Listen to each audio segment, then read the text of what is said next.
What's up, folks? Welcome back to Don't Eat the Cashier. Right, let's see.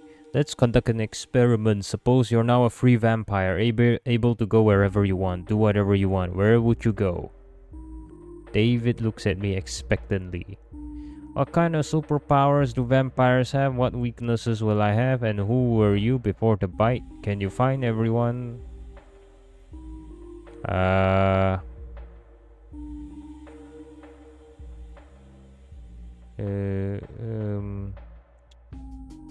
What kind of superpowers vampires have? A whole lot. We're practically a superhero league.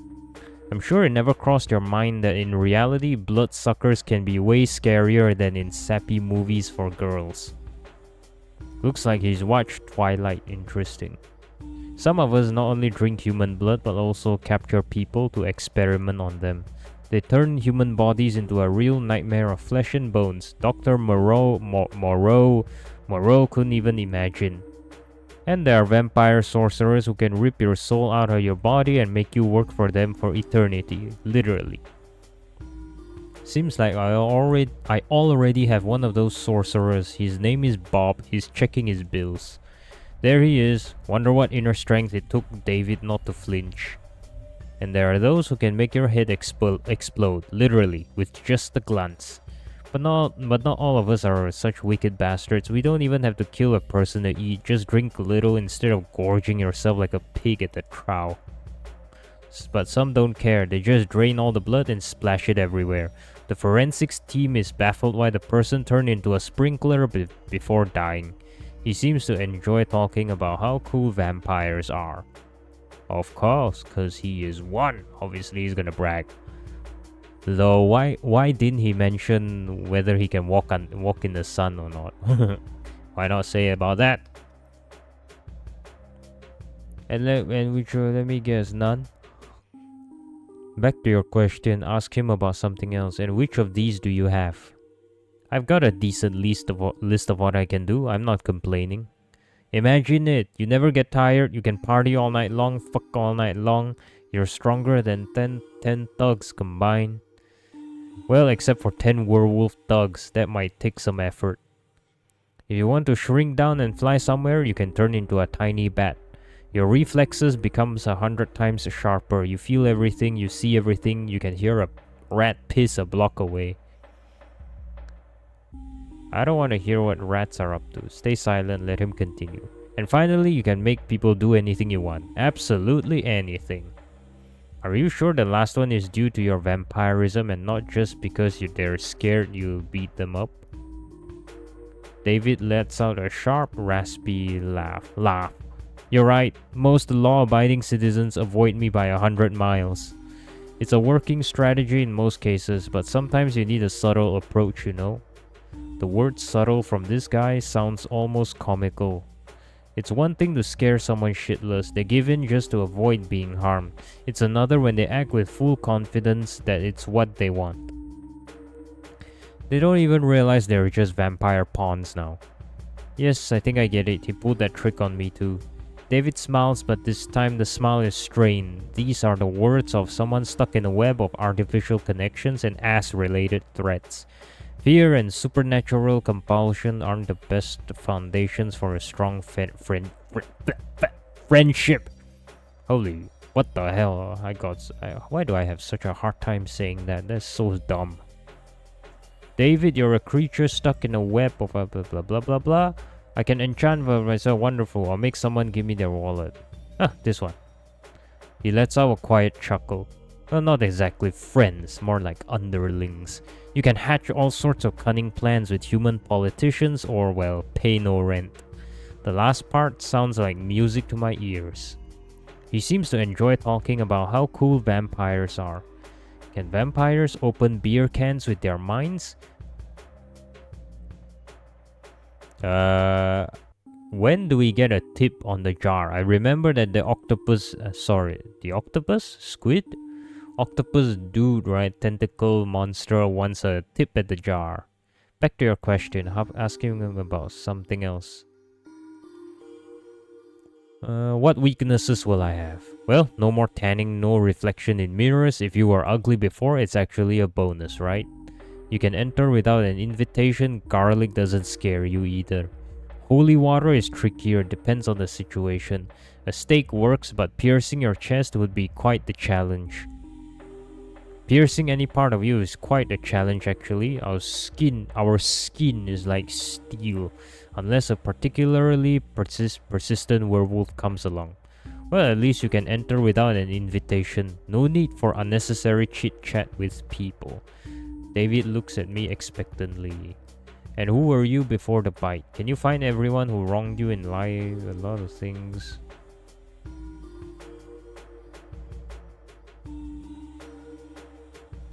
And who were you before the bite? He opens his mouth, ready to tell me off or mention something about butts again, but stops himself. Probably his thank you sealed our fragile friendship. I'll tell you, but it's probably not relevant. Well, it's nothing. I was a nobody. I was just surviving as everything went to hell, unlike all those bastards born with a silver spoon up their ass. You ever see those happy American families in TV commercials? They sit at the table with a bowl of salads, smiling like idiots, and they always have a dog. Well, that wasn't my case. My stepdad was a crazy guy who thought the best birthday gift was a smack on the head. He did teach me how to shoot properly, though. I left my family dump early, it's really dumb, but I thought I'd start a band and become a rock star.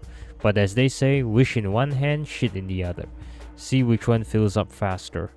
At first I worked wherever I could, then found some guys to do some shady stuff with.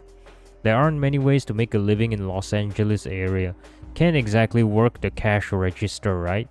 David jabs again, but without malice. The antisocial environment made him resentful of the middle and upper classes, but it hasn't affected me yet. I wonder why.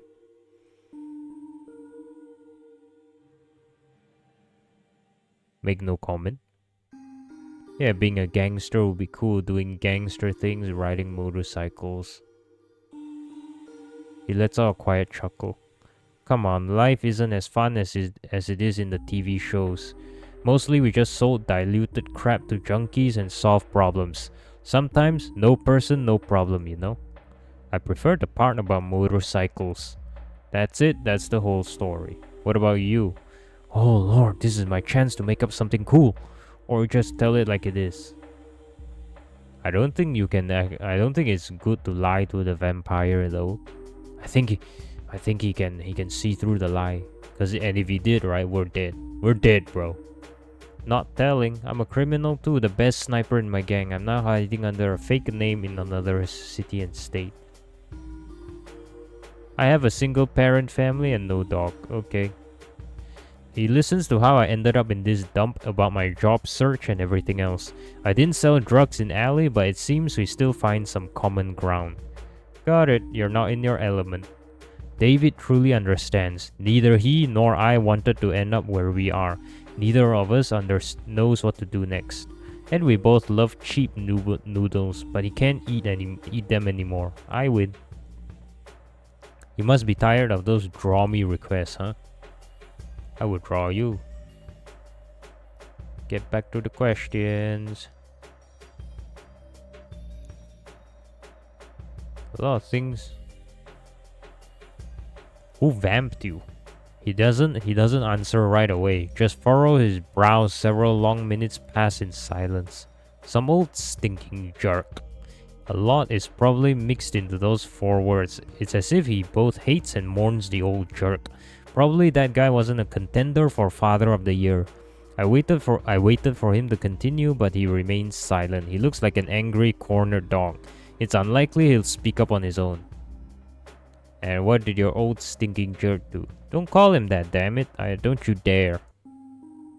The rage in his eyes shift to confusion just for a brief moment before he looks away.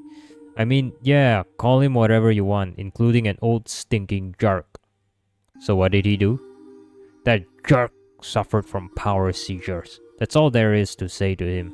No amount of booze could erase what that damn villain did in my memory. I suppose all vampires are like that. It seems he won't tell me more about his vampire dad.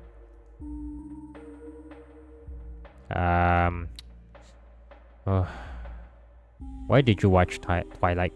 I have no idea what you're talking about. I don't watch emo crap.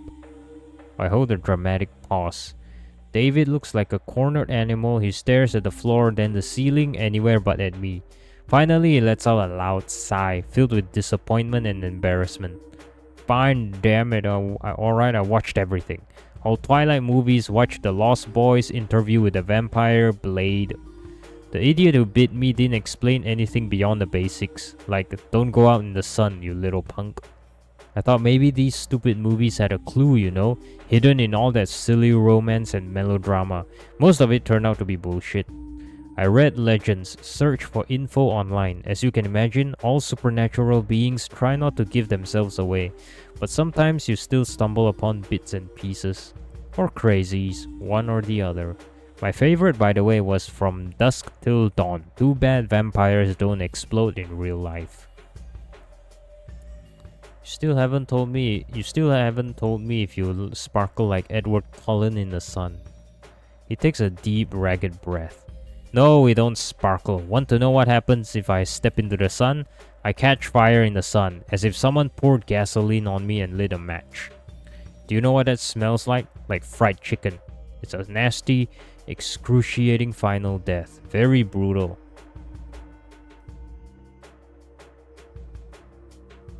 Terrible. Terrible. However, let me ask you one more thing. Go ahead, but hopefully it's not about Twilight. Okay, I'm ready to tell you about my decision. No more questions. Fun fact though, I haven't watched Twilight. I never watched Twilight. Up till this day, I haven't watched it yet. He leans in a little closer when suddenly, we hear a wolf howling.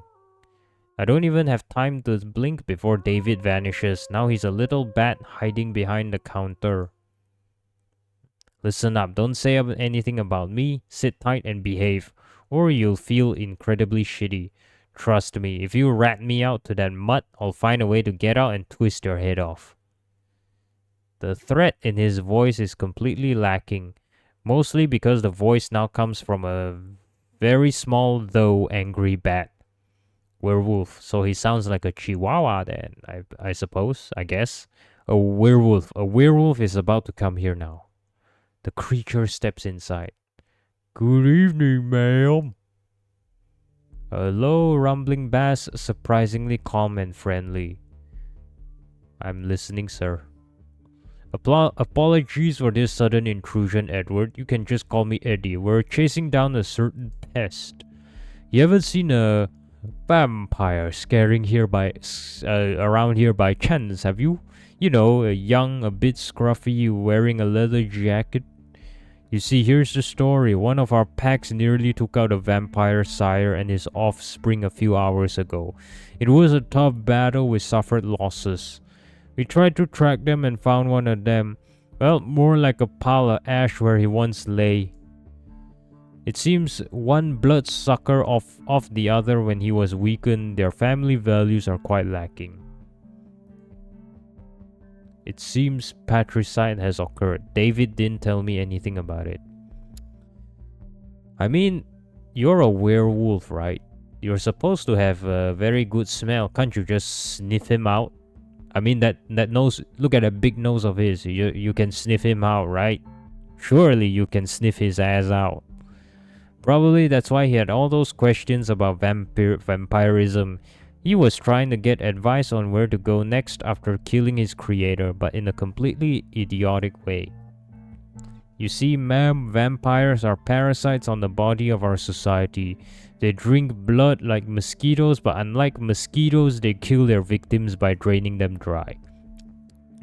They languish in boredom with their immortality and thus destroy human destinies, play with them, torment them, and derive a semblance of pleasure from their suffering. They are devoid of true feelings.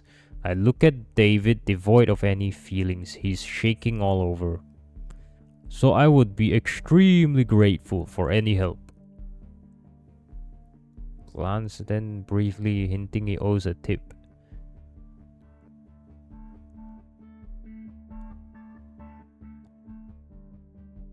Don't give David away. Okay, I'm gonna save here. Blackmail him. The bat nervously swallows and slowly nods his head. He fully understands my threat. Yes, finally a tip on my jar. I force a smile and say I haven't seen anything. A quiet, peaceful night. Eddie examines me closely, but he's probably catching a faint scent of blood, but my calm demeanor throws him off. Strange. Well, okay, if he shows up, just give a whistle. We won't stray far away from here. Good night, ma'am. The werewolf goes off to his important wolf business. David crawls out of his hiding spot. He throws a few bills in the jar. Here's your damn money. Choke on it. He leaves without saying goodbye. I can't tell if he's mad because a mortal swindled him like a sucker or because I saw him at a moment of weakness. Will his fragile ego survive this blow? Maybe I'll find out. Either way, there's one less vampire at the gas station. Another satisfied customer. I survived another visitor. It seems I'm starting to get used to this job. Wiping off the sticky residue, hoping it was just spilled soda from the counter, I suddenly hear the crunch of gravel outside. Oops. This is definitely not another vampire. And I'm gonna load. What happens if I give him away? What happens if I give him away? I grab his small bony body. A thin desperate squeak echoes. Well, look at that. He was hiding, the rascal. Ma'am, I'm at a loss for words. He takes David from me, weakened from previous battles he can no longer resist. From seemingly nowhere, the werewolf produces a tip. Here, this is for your trouble and for your civic-mindedness. I sold a vampire for $30. I'm a business shark. The werewolf politely nods and disappears into the night. The gas station sinks into absolute silence. I think that was the right decision. Because at least the werewolf was polite about it, right? Left a tip and all. The vampire, on the other hand, he told me to choke on the money after leaving a tip. After I helped him survive a werewolf. What a prick. I survived another visitor. Okay, this is the same one. We meet the demon. What if we don't give David away? That bastard threatened me 5 minutes ago, but now he's small, trembling, and helpless. He's my bastard.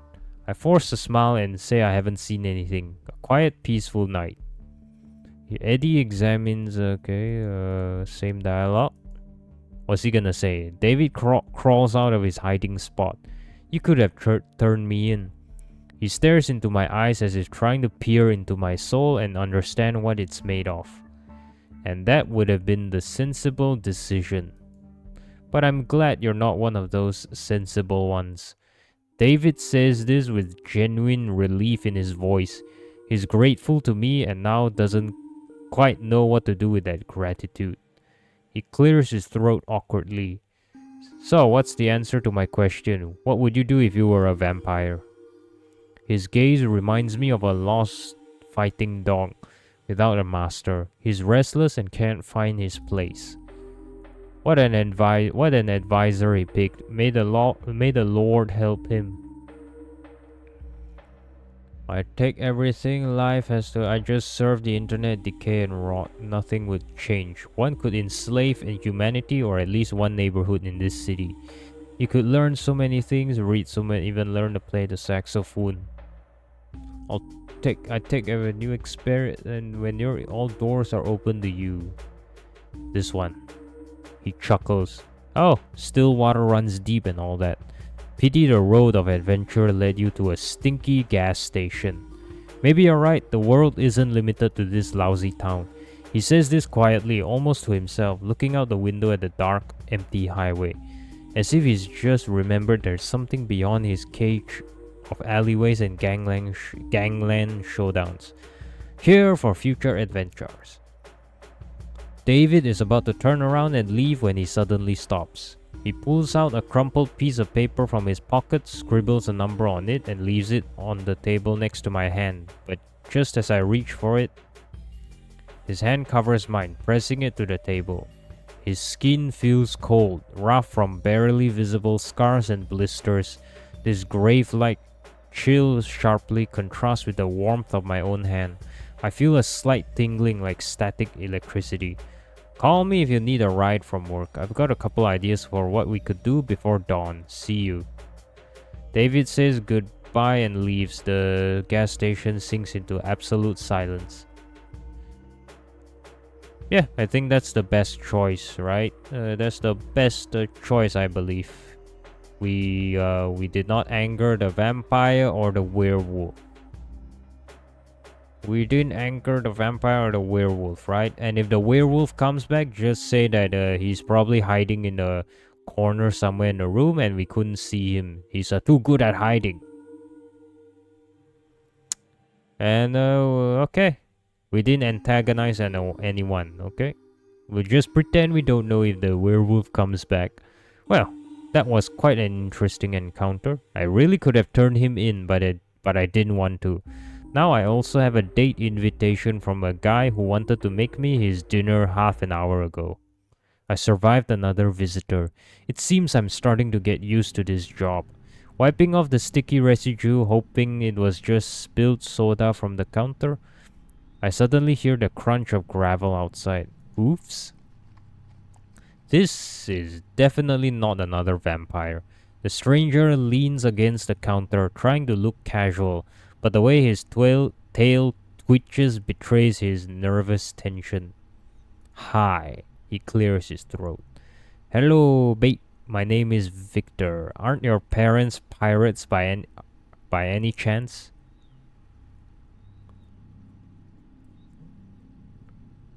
You mean, are they rich pirates who could pay a ransom for me if you kidnap me? Please, sir, don't. Oh god, no. His voice cracks, jumping up an octave. Oh, ma'am, not at all. I was trying to flirt. Alright, sir, I believe you. You're not a notorious kidnapper of cashiers. He sighs in relief. Ugh, I'm sorry. I'll try to look less threatening next time. Is it because my horns are too sharp? Yeah. That and your whole appearance. Literally looks like a devil. You look like devil, man. Victor. His face is burning. Victor takes another deep, frantic breath. His stomach. What spelling error? His stomach is growling so horribly. I hope the guy is okay. Is it really that bad? I mean, is my flirting technique really that terrible? If you can't tell, sir, I'm on shift. Can you buy something? Oh yeah, right. If you want a date, sir, leave something in the tip jar. Well, it could have been awkwardness is a great style. Well, it could have been better. This one, I guess. Awkwardness is a great style. This might be the best compliment he's ever heard in his life. Probably the only one. You liked it? His voice mixes surprise, disbelief, and a shy glimmer of joy. I'm glad you like awkwardness because I have plenty of it. You probably noticed. Right off the bat, is it really written on my face? Actually, I initially chose this tactic to charm you, miss. Of course, everything went according to plan. He coughs shyly and mumbles something to himself. Then he shifts his gaze back to me. Actually, miss, I'm here to acquire... He doesn't get to finish. We have a visitor. He stands next to the counter, clicking her mandibles impatiently.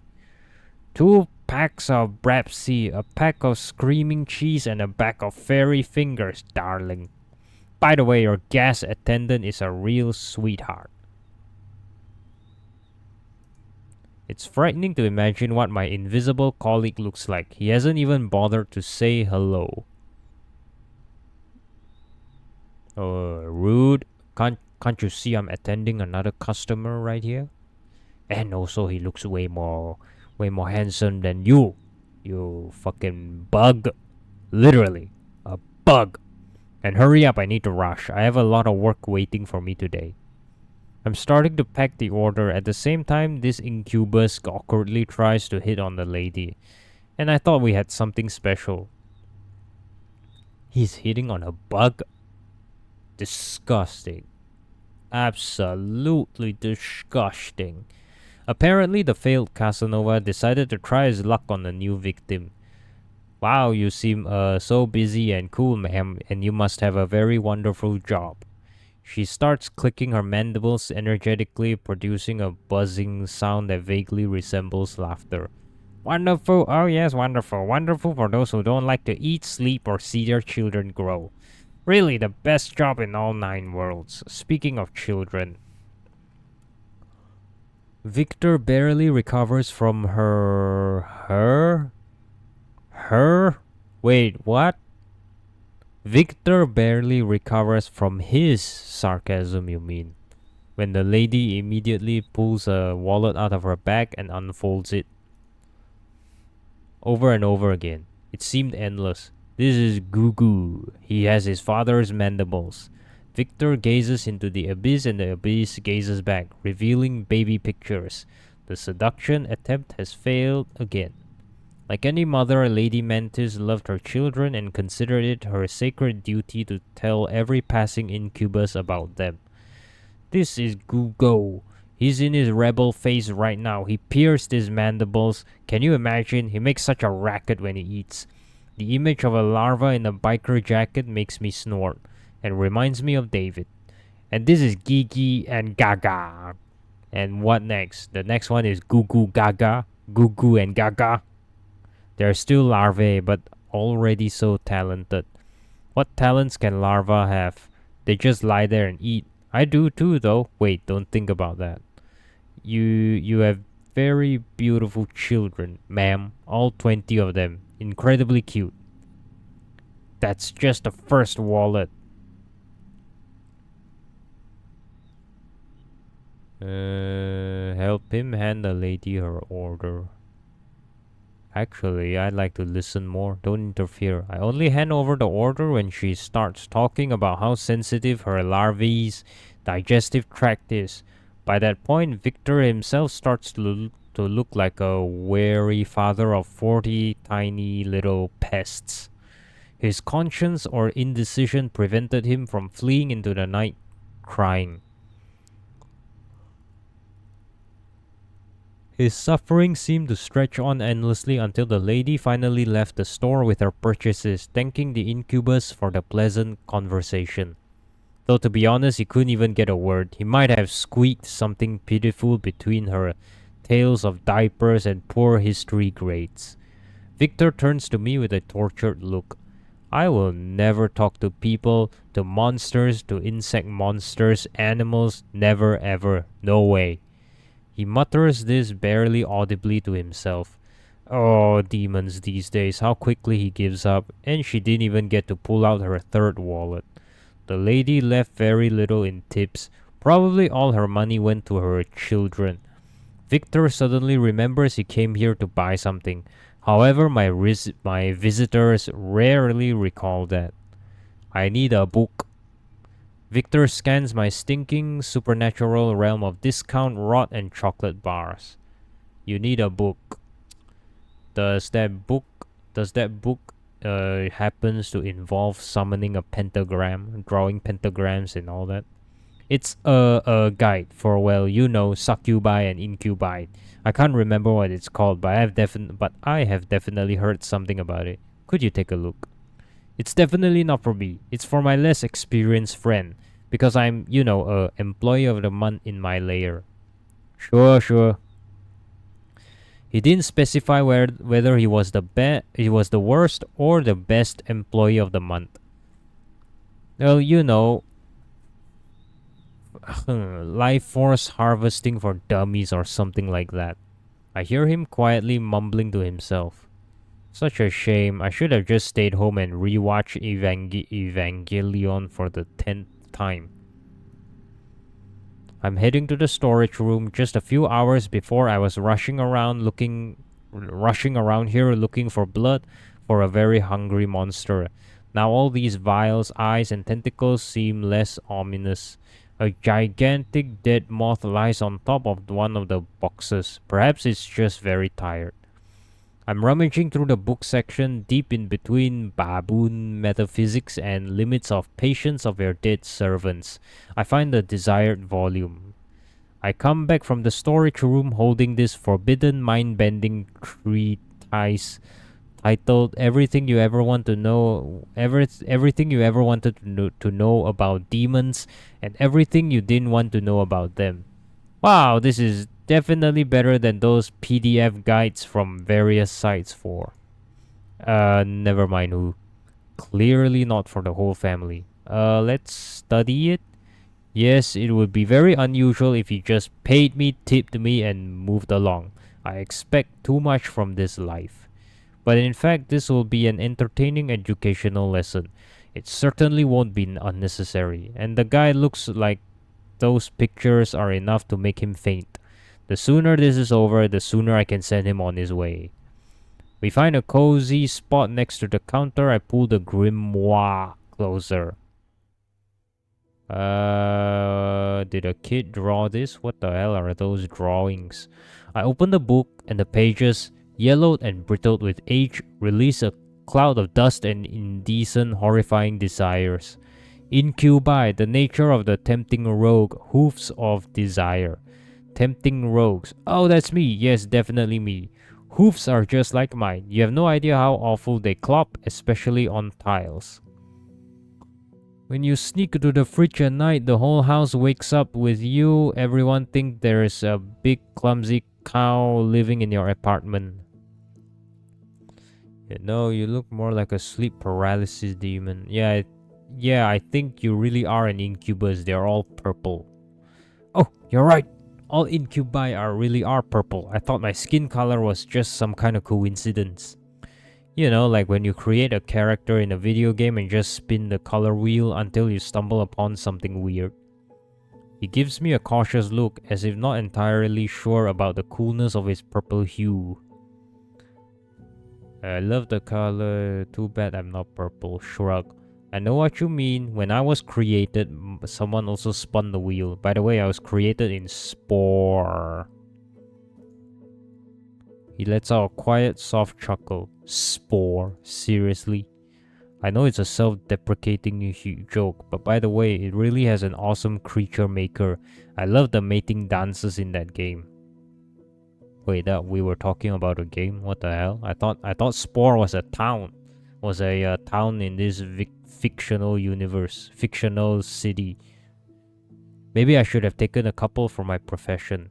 And by the way, you can make beautiful creatures in Spore too, even with symmetrical limbs. It seems like that was a compliment to me. I am very symmetrical. What's this? Victor turns his attention back to the book and runs his clawed finger down the lines. Incubi, appreciators of the vibrant hues of the soul. They draw energy not from blood or a life force, but from the pure, potent energy of mortal emotions. And although a refined bouquet of positive emotions is the preferred ambrosia, what a fancy words. A practitioner can also sustain themselves with more coarse, fickle energies of negativity, despair, horror, and humiliation.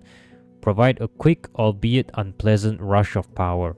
It's no wonder that now, after an argument with someone in the comments, I feel like I've eaten a few raisins. Judging by the expression on his face, he clearly isn't cut out for the horrors and humiliations. His limit is probably arguing on 4chan, also a kind of source of horrors and humiliations, but still it's a bit different. An incubus can, albeit less effectively, form a symbiotic connection by feeding off a single consenting mortal vessel. The mortal vessel in turn can absorb some of the power from the incubus, among other things, their immortality. Wow, sounds like a decent deal. I certainly always have plenty of emotions, mostly hatred for the fact that to earn money you have to work. A whole mountain of raisins for Victor, or whatever they call it. What a relief. Just one person. The thought of having to chase after a whole bunch of strangers make me sick. Strangers are the scariest thing right after rent, but I love communicating.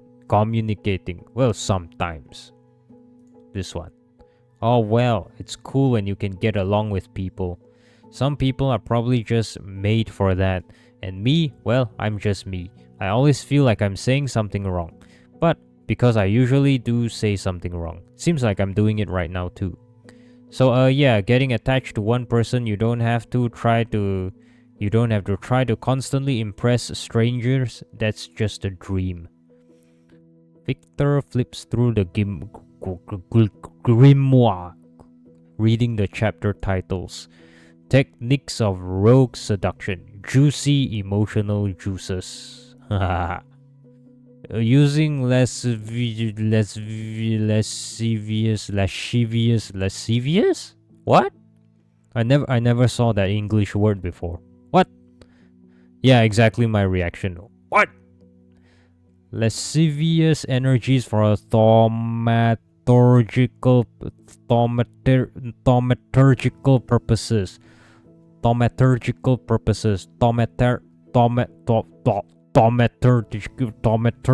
purposes. I don't even want to know. I just want to not starve without energy. Or maybe pay my rent. I don't need to be the lusty cousin of Doctor Strange. His finger finally jabs at a random chapter title somewhere in the middle. Love letters. It seems completely and irrevocably outdated, especially that part about carrier pigeon colors. Love letters. Who writes love letters anymore? This should apply to text messages around now, right? But this is a good start. Let's work on this before moving on to more complex seduction methods. He pulls out a pen from somewhere, a cheap ballpoint with a little anime cat charm on the end. I hand him a grease-stained napkin like everything in this rotten place. The book says to convey aching adoration and a hint of forbidden desire. Victor starts scribbling something on the napkin. Maybe something like this? Haha. Okay. You're trolling now. No, Victor, try again. Yeah, I guess this really isn't the most aching things in the world. He takes a less greasy napkin from me and starts drawing again. What about this? Marry me, yes, no. Will you marry me? And a funny kitty. Wonderful. That lonely, pain-filled tear is like the cherry on top. Nah, try again. You suck, bro. You suck. Exactly, wrong again. This still lacks that forbidden desire, I suppose. No worries, we can work with this. I'll try to follow the instructions more closely this time. I read the new note and feel a wave of heat wash over me. I don't know what muse visited this guy, but it seems his inner incubus has finally broken free. The note is short, but it feels like it was written by my most passionate secret admirer.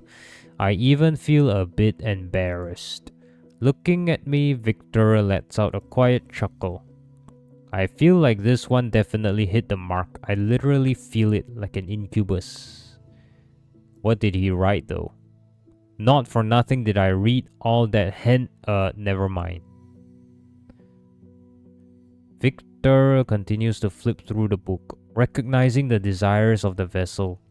He scans the first few lines of text. It's all about observing subtle hints, interpreting body language, and engaging in candid conversations to uncover the special nature of mortal carnal desires.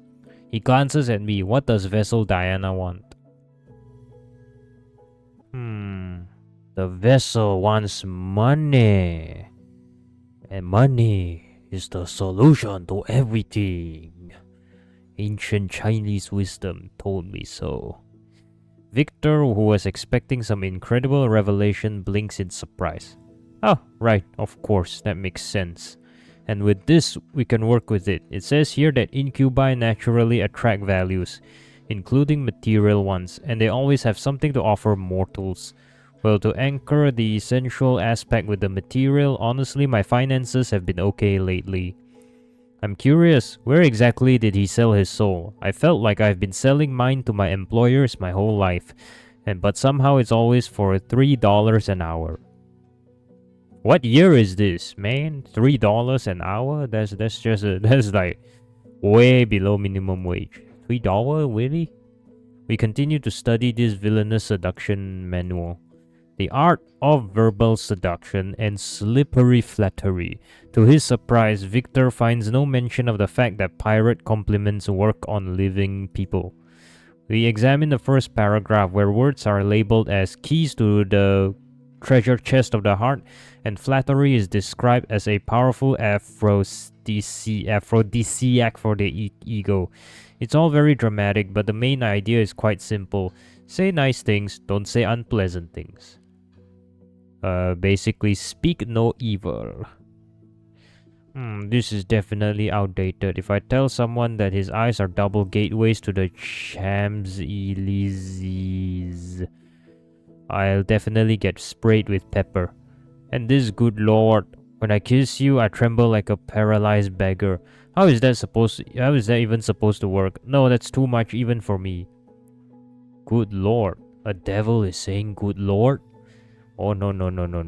Unacceptable. Victor clears his throat. His gaze slides over me, trying to latch onto something particularly attractive about my appearance. You have very elegant ear shape. My ear? Why you look at my ear? Thank you. No problem. I mean, they really are. They have a very elegant curve, aesthetically pleasing. 11 out of 10 on the ear attractiveness scale. Okay. Ears on my head are an 11 out of 10. Will there ever be a happier day in my life? He takes a deep breath, gathering his courage for another compliment. For a while he tries to find some foothold to latch onto, but he can't seem to find the words. You are a very multifaceted person. You combine so much. I don't know how exactly to describe it. Okay. He lets out a quiet chuckle. But I like that you're so unpredictable. A lot of stress, of course, but it's incredibly fun. What? We barely know each other, man. Now my unpredictability is a source of stress for someone else. How wonderful.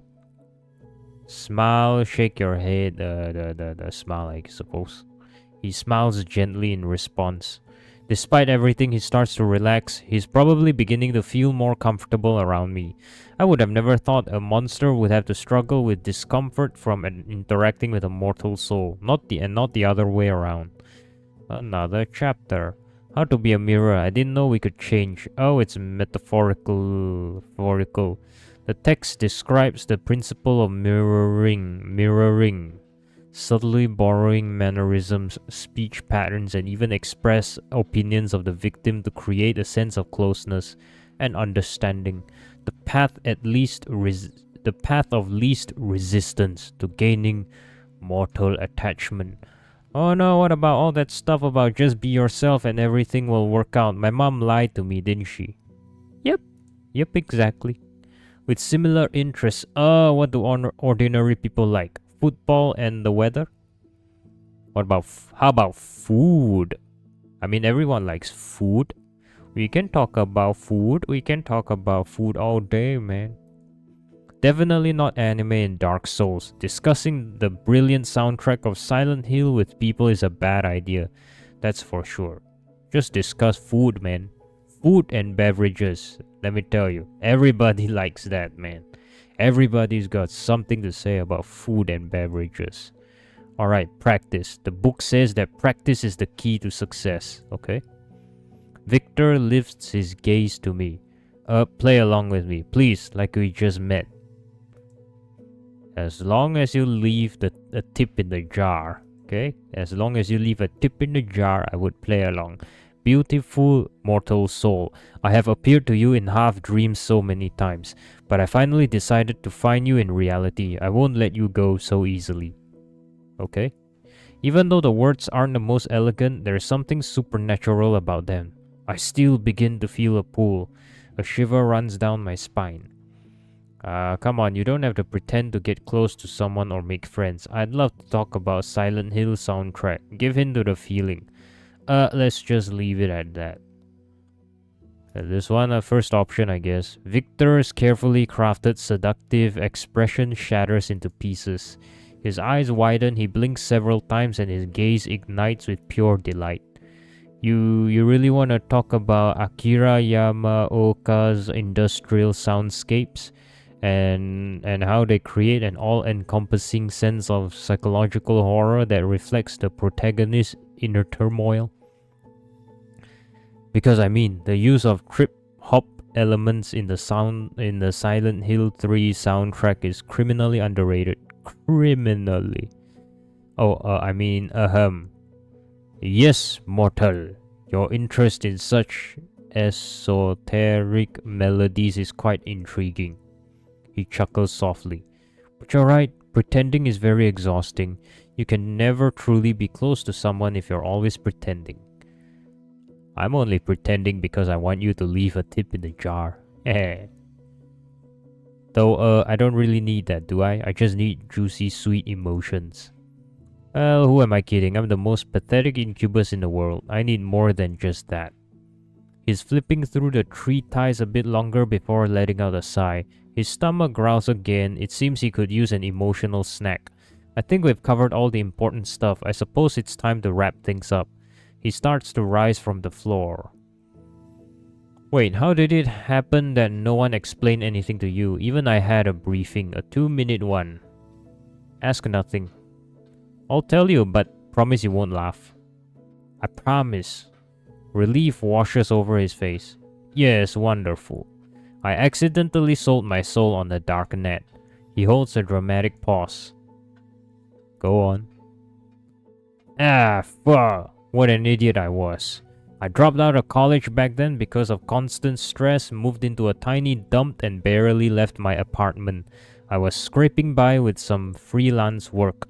I talked, sometimes I chatted with various anonymous folks from 4chan, people without names, gender, or age. And then I stumbled upon a stupid ad. What did I have to lose? Definitely not a Demon7566 in the chat offered me a chance to escape loneliness. Later, after I turned into this creature, he told me he did it for laughs. He left no instructions, just wrote "Git good" in the chat and deleted all contacts. He was curious to see if I could handle it. His chance to escape loneliness turned out to be putting me in an incredibly deadly situation. He lifts his eyes to me. This memory is a fresh wound for him. Before I can even respond, he jumps up from the floor. But I've already wasted enough of your time. He clops his way to the counter. So the demon is a redditor. Is a redditor or behind the stairs that's behind the screen. Phone addict, screen addict. Okay. Well, to be honest, I didn't really understand much. Those chapters are so strange. He lets out a quiet chuckle. But you know what? It was great. I haven't had this much fun in a while. I think I even ate properly. Finally, positive energy, I mean. Thanks for the lunch. I'm not sure if I need to pay for that too, but I'll leave some money just in case. Thanks. Make sure you leave it in the tip jar. His tail twitches awkwardly. I haven't really interacted with people since college killed my will to live.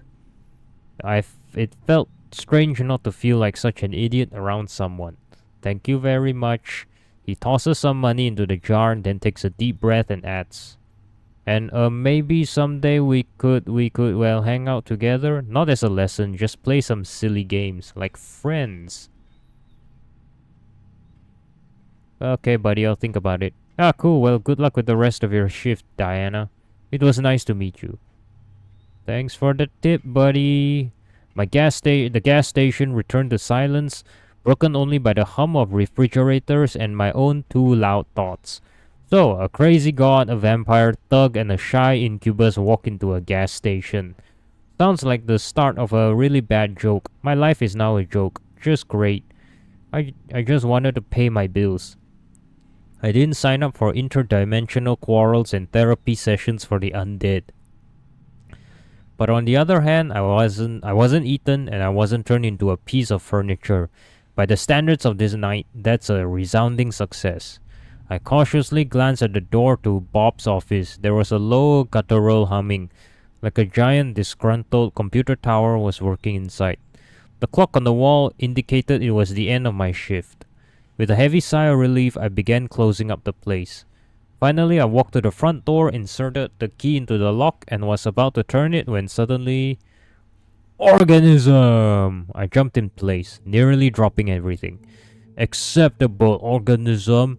You have shown a potential. However, potential without full realization is nothing but cosmic dust on my appendages.